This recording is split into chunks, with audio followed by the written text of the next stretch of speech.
Our next guest is Micki Bare. She actually recently signed a multi-book deal.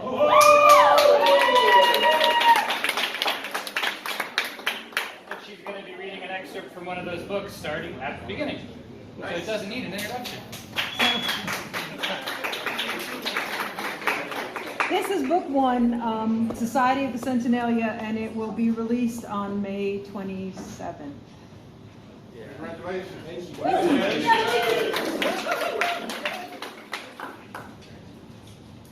So, chapter one, Our Tree. Moss. I need one more kind of moss. My teacher, Miss Everly Poley, will be happy when she sees me walk into school with 3 kinds instead of 2. Father, mother, and my sister Astriel are asleep, so I tiptoe out of our tree, quieter than a bobcat waiting to pounce. On my way out, I pass our neighbors' homes. When I get to Miss Everly Poley's doorway, my big toe slams into an acorn cap.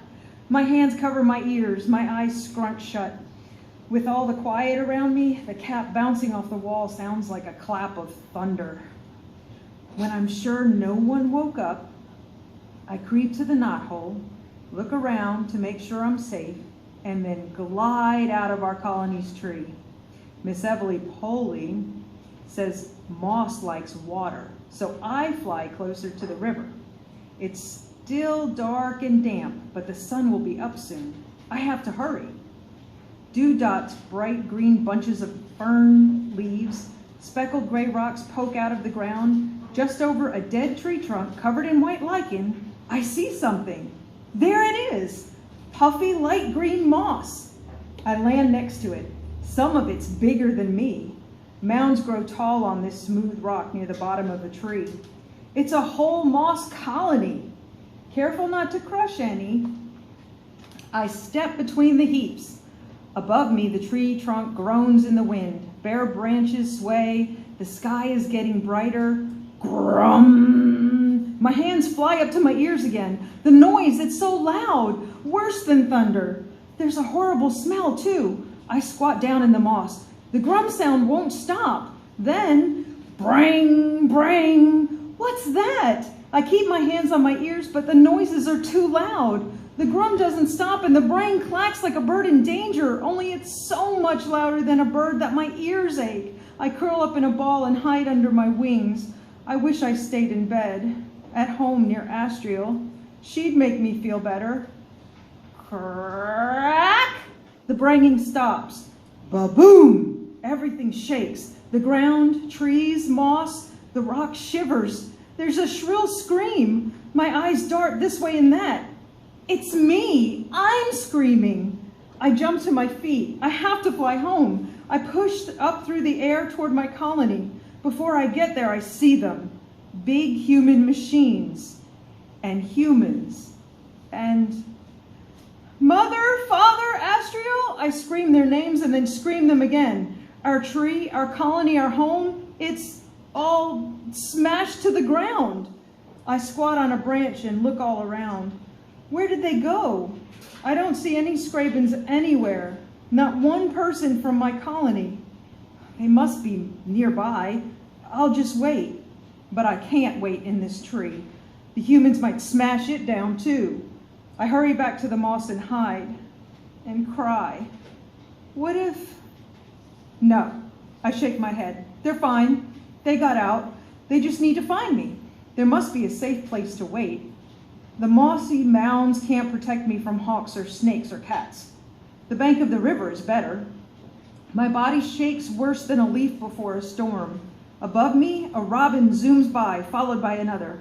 As soon as they're both gone, I fly to the river. Braided tree roots wind along the top of the bank, in and out of orange and brown mud on the walls of the river. I squat down in the crook of a root to catch my breath. When I calm down, I grab the root and stand to look back at the machines and humans. From here, I can't see them. The grum and brang still rumbles. The air is musty from the fallen tree. As I blink away a tear, grimy, sweet smoke burns my eyes. Something in the mud moves. I turn my head and look. Splash! That is much bigger than me. What is it? The roots are now drenched and slippery. So are my hands and feet. My foot slips off the crook. I grab at the riverbank, but my hands sink into mud that squishes through my fingers. My other foot slips out from under me, and my stomach slams into a root hump. Air knocked out. Roots, mud, water, splashing and kicking and grabbing. Flashes of water, mud, and trees tumble around me. The river pulls and pushes as it yanks me away. Fly! I need to fly! Thud! My back slams into a branch. I roll around, throw my arms over, and hug as tight as I can. My legs are too tired to climb. Instead, I slide one arm over, then the other. I do it again and again until my arms feel like they're going to snap. Mud! My arm is touching the bank. I grab and pull and yank until I'm wedged in a clump of laurel. Chapter 2.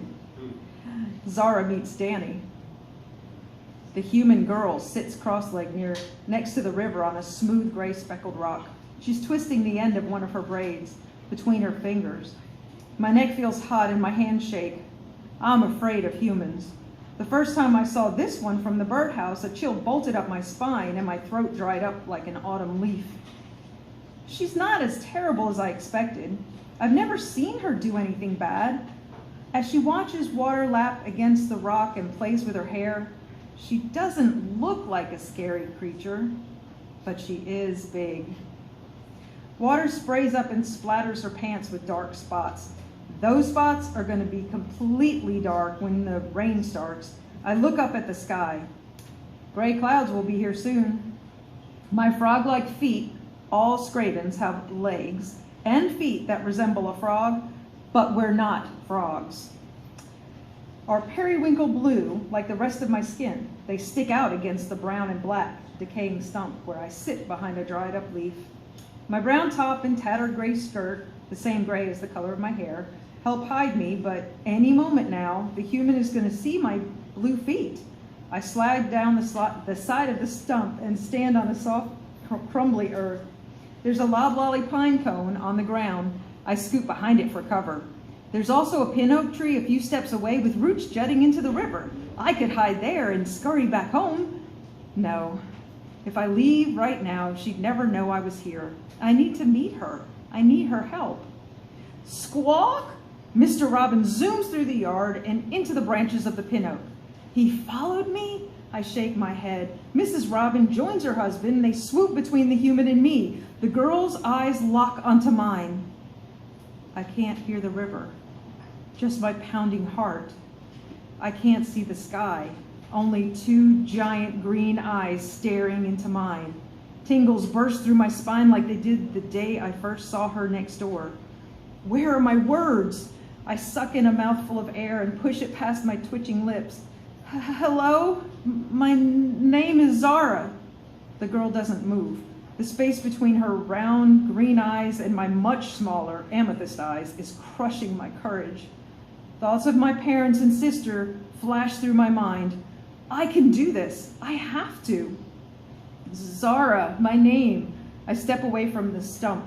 My foot hits the pine cone and it rolls away. Zara. My throat feels like it's full of sand. The girl shoots up and loses her balance. She splashes into the river, steadying herself with her hands on the rock. She snaps her head around and shouts, "Did you talk?" My hands fly up to my ears. You're so loud. Her face is squished like father's when he tells stories about the brawl between Uncle Clay Aylward and a cat. The river rushes past the human's knees, but she stands still. Without taking her eyes off me, she says in a softer voice, "My parents said North Carolina was going to be really different from New York, but this, you?" She points her chin at me. "What are you?" "North Carolina, New York, what does that mean?" Mr. Robbins swoops past the girl's head. I shake my head no at him. The girl ducks and swats at the air. "Don't hurt him," I cry. "He's just protecting me." She leans closer. "What?" "The robins, they're protecting me," I say in a louder voice. "What, those birds?" Her eyebrows scrunch. "What's going on? What are you?"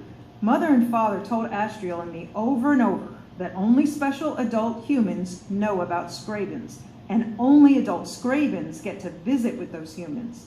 I may be the youngest scraven who ever talked to a human. I know I'm the only one to ever talk to a child human. Scraping together the last bits of my courage, I put my sweaty hand on my hips and pushed back my shoulders. I'm a Scraven. A what?